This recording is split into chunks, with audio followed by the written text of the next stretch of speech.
Olá, eu sou o Ederaldo, estamos aqui, nosso curso pós-graduação Família na Faculdade Legale, retomando nosso tema aqui, casamento. Estamos caminhando naquela sequência, estamos analisando as espécies de casamento e agora, já no slide, nós vamos ver o quê? O casamento religioso com efeitos civis, ok?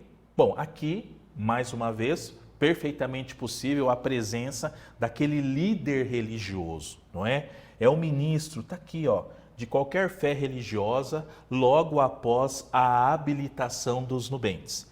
Então, que fique muito claro, nesse caso aqui, como o próprio texto diz, o slide, e vocês estão aí visualizando comigo, nesse caso ocorreu a habilitação, ok? Nós temos duas formas para que ocorra essa habilitação. Ela pode ser prévia, onde será apresentado ao ministro religioso o certificado de habilitação, ou seja, todos os proclamas foram realizados, os editais, a apresentação de documento. Fica no slide, olha só, o registro civil tem que ser feito dentro do prazo decadencial de 90 dias da celebração, ok? E nós temos ainda aquela que é feita com habilitação posterior, onde os nubentes podem requerer o registro a qualquer tempo. Então, casamento religioso com efeitos civis, o próprio líder, ele declara, não é? Ele já indica ali que, logicamente, que estão casados, ok? E que aquele casamento religioso possui os efeitos civis. Mas que fique muito claro, essa questão de habilitação aqui, ela deve ser feita. O slide aqui está muito claro. E eu tenho certeza, né? Olha, eu tendo certeza aqui de alguma coisa. Pode voltar comigo. Eu tenho certeza que você que participou de algum casamento, não é? Ou casando, ou participando como testemunha, como padrinho, ouviu do líder religioso aquela frase, né? Que esse casamento religioso, ele é realizado com efeitos civis. E, logicamente, eles assinam o termo ali mesmo, no altar, na presença das testemunhas das pessoas que lá se encontram. O casamento religioso com efeitos civis, ele tem, logicamente, a presença desse líder que verificará a habilitação, se ela já foi feita ou se os nubentes optaram em realizar essa habilitação posterior. Vamos lá no slide? Eu já citei aqui nos blocos anteriores, e vocês estão aqui comigo, não é? Logicamente com aquela atenção que eu agradeço demais, eu já mencionei aqui o casamento consular, não é?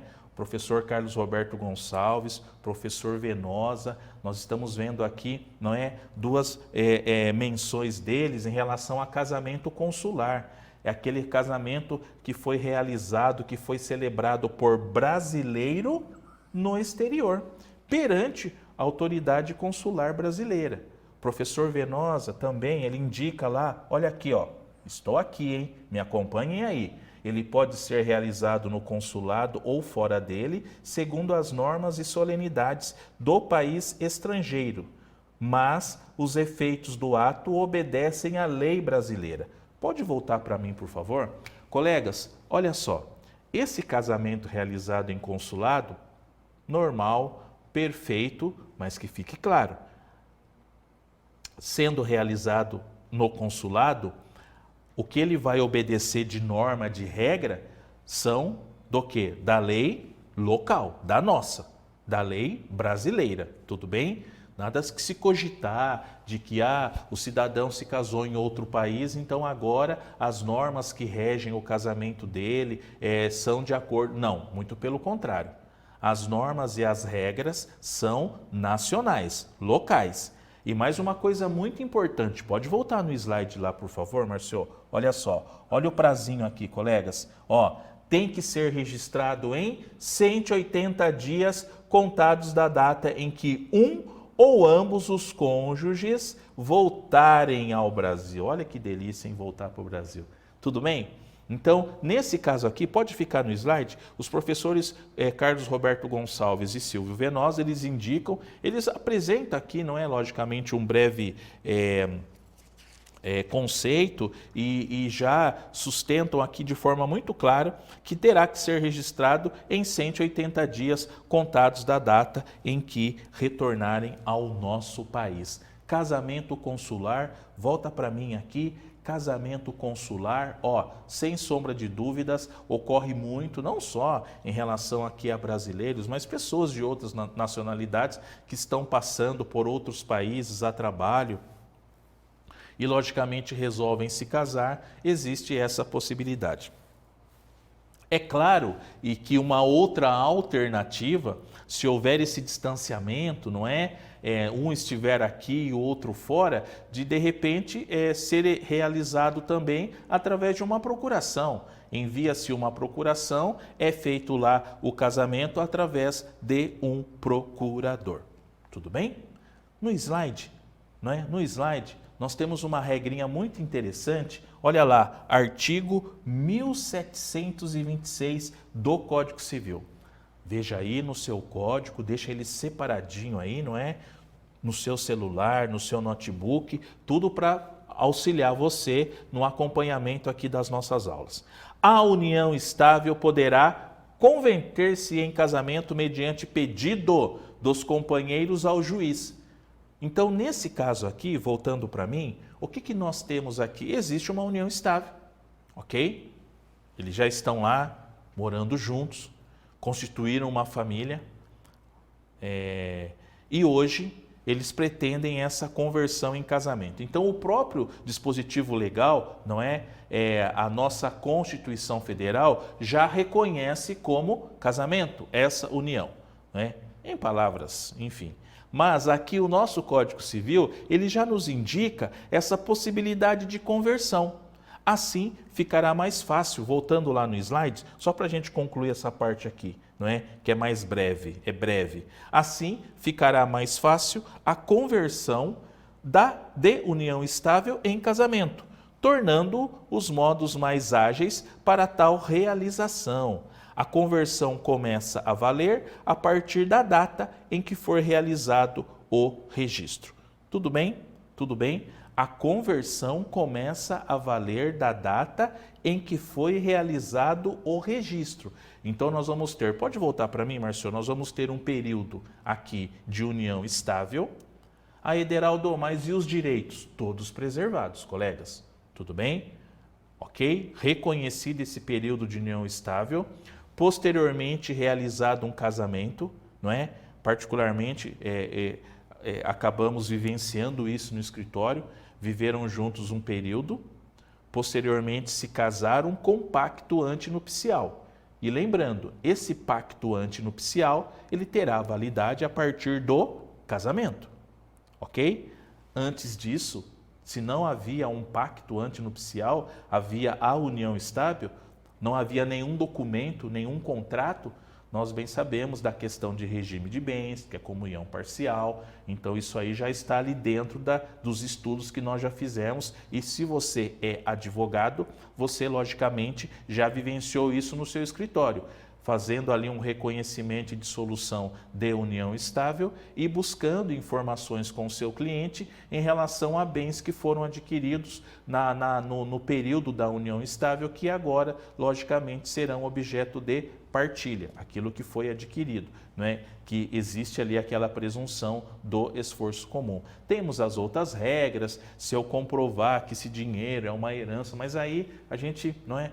Vai deixar para a aula específica de regime de bens e partilha. O que nos interessa aqui é ter essa noção, não é? Do que vem de uma união estável e agora será convertida em casamento, ou não no exemplo aqui do 1726, que eles venham a casar-se. Então, nesse caso aqui, logicamente, vale o casamento a partir do registro. Porém, é claro que se houver aqui uma união estável anterior, e nesse exemplo aqui há, logicamente, fica preservado todo o direito das partes.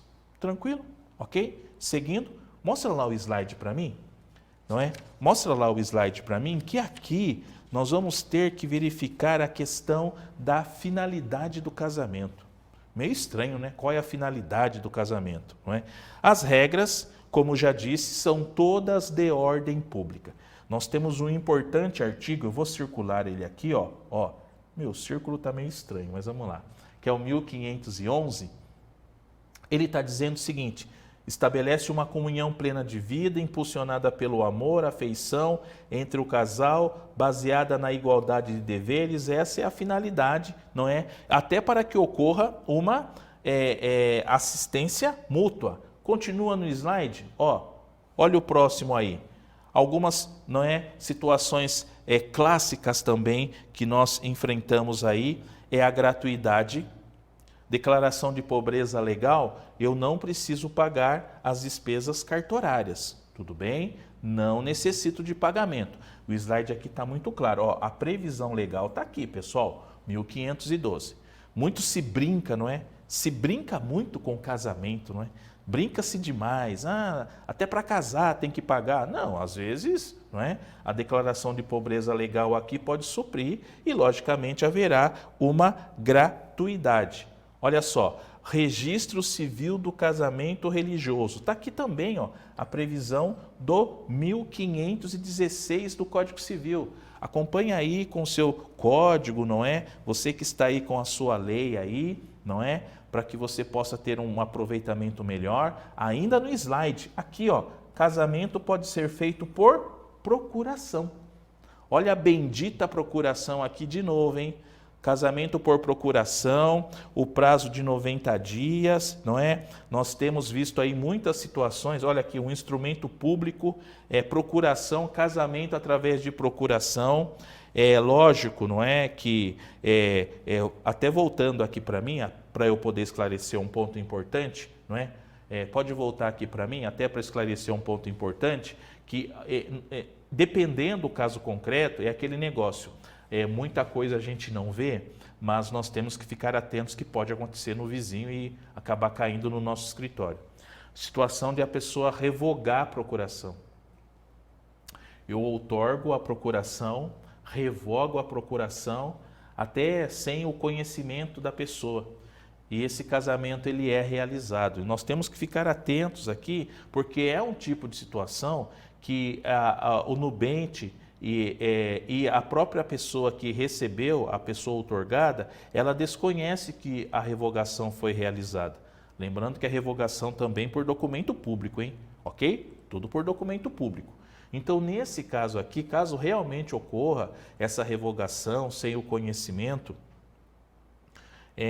esse casamento ainda ele pode ser validado. Tudo bem? Não é que, até pela circunstância prática, embora se tenha ali ocorrido uma revogação da procuração, essa pessoa, ela por uma ação ou atitude, ato, enfim, ela passa a conviver, passa a ter a fama, ela passa a criar situações de que ela está em um casamento. Então, lógico, dependendo do caso concreto, ainda que uma procuração seja revogada sem o conhecimento, o casamento tenha sido realizado, nada impede que ainda seja validado. O que nós temos de importante também, nesse caso concreto aqui, eu fui enganado, eu era o procurador, então nada impede que eu possa, de repente, até buscar uma reparação por perdas e danos, ok? É importante que nós tenhamos isso em mente também. Aquele que recebeu a procuração, que posteriormente foi, logicamente, informado da revogação posterior, que esteve presente, que se deslocou, que criou ali toda a situação, os meios, ele pode buscar o judiciário e pleitear uma condenação por perdas e danos. Então, dentro desse bloco aqui, então, dentro desses temas aqui das espécies de casamento, algumas finalidades, é importante que nós destaquemos, não é? O 512 do Código Civil, que fala da gratuidade. É importante que nós façamos o destaque do 1516 do Código Civil, que trata do registro do casamento religioso, ok? E, por fim, aqui da procuração. Casamento por procuração, perfeitamente possível, 90 dias o prazo, que eu tenho, ok? Caso receba, e lembrando, hein? Se porventura ocorrer a revogação da procuração, não precisa comunicar. Se porventura ocorrer a revogação da procuração, ainda assim, a depender do caso concreto, das circunstâncias, esse casamento poderá ser validado. Tudo bem? Próximo bloco, voltamos. Acho que eu vou